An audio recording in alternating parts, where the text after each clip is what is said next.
2011 বিশ্বকাপে বাংলাদেশ একটা ঐতিহাসিক জয় পায়, ইংল্যান্ডকে হারাই। আমরা সবাই জানি 11 সালে ইংল্যান্ড কেমন দল ছিল, অথবা সব সময় কেমন দল। ওই দলের বিপক্ষে ওই বিশ্বকাপে ঘরের মাঠে চট্টগ্রামে বাংলাদেশ দল ইংল্যান্ডকে হারিয়ে দিয়েছিল। ঐতিহাসিক একটা জয়, অনেক বড় একটা জয়। ওই জয়ে বাংলাদেশ দল চেস করেছিল 225 রান। ভুল শুনছেন না, 225 রান। বাংলাদেশ দল 169 রানে 8 উইকেট হারিয়ে ফেলে। আব্দুর রাজ্জাক আউট হয়ে যান। 42 বলে 21 করেছিলেন মাহমুদুল্লাহ রিয়াদ। সর্বোচ্চ 60 রান 100 বলে করেছিলেন ইমরুল কায়েস।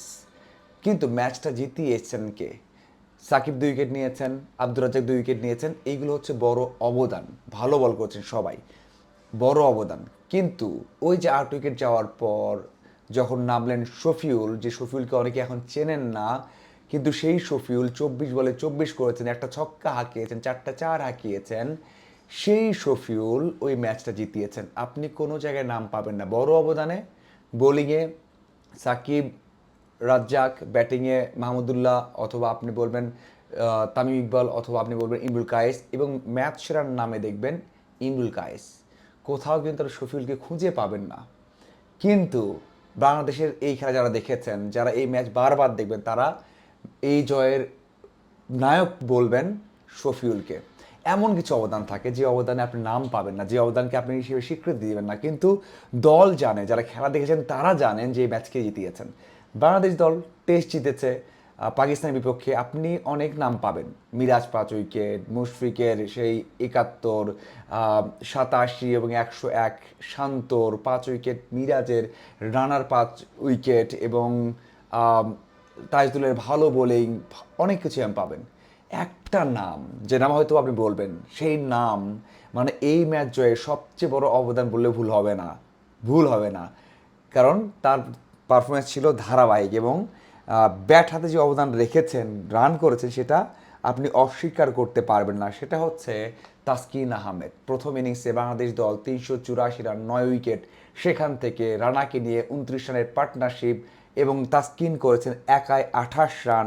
কি দারুণ একটা ইনিংস ছিল। 19 বলে 28, 4টা 4, একটা ছক্কা হাঁকিয়েছেন। বাংলাদেশ দল যদি ওখানে অল আউট হয়ে যেত, 27 রানের লিডটা পেত না।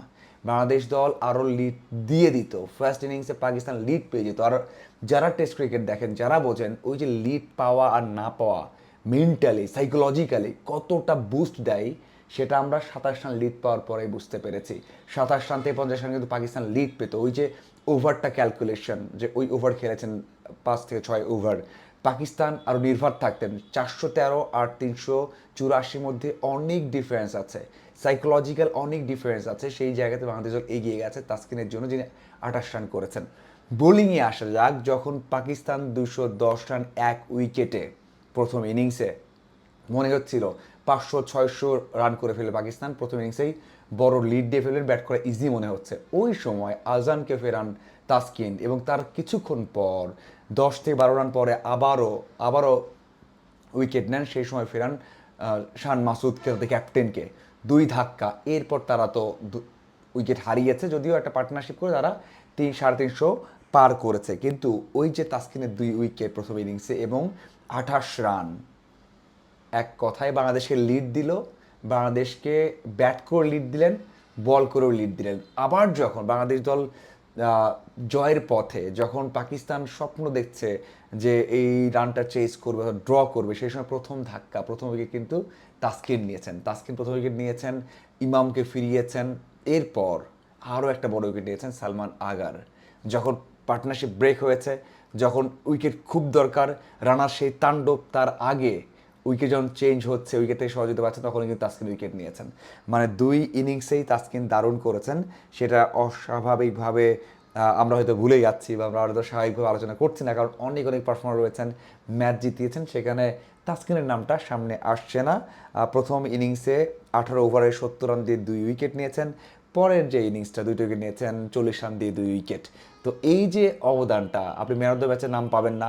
আপনি ওই যে টপ 2জন পারফর্মারের নাম থাকে যখন স্কোর কার্ড ছোটো করে দেখায়, সেখানেও তাসকিনের নাম পাবেন না। কিন্তু পুরো টেস্টে জয়ের নায়ক যদি আপনি বের করেন, তাহলে তাসকিনের নামটা বলতেই হবে, এবং সেই কথা তো শান্তও বলেছেন। প্রেস কনফারেন্স শুরুই করেছেন, যখন রান্নার কথা বলা হচ্ছে, যখন আরও তার কথা বলা হচ্ছে, তখন বলেছেন যে এই ম্যাচ জয়ে তাসকিনের বড় অবদান আছে। তাসকিনই এই পাকিস্তানের যে ধসটা এটা শুরু করেছেন। প্রথম ইনিংস, দ্বিতীয় ইনিংস তার ব্যাটিং, বড় অবদান, নাম কোথাও থাকবে না, কিন্তু এই অবদানগুলো থেকে যাবে। যারা খেলা দেখেন, খেলা বোঝেন অথবা হাইলাইটস দেখবেন, তারাই শুধু এই মর্মটা বুঝতে পারবেন। ধন্যবাদ সবাইকে।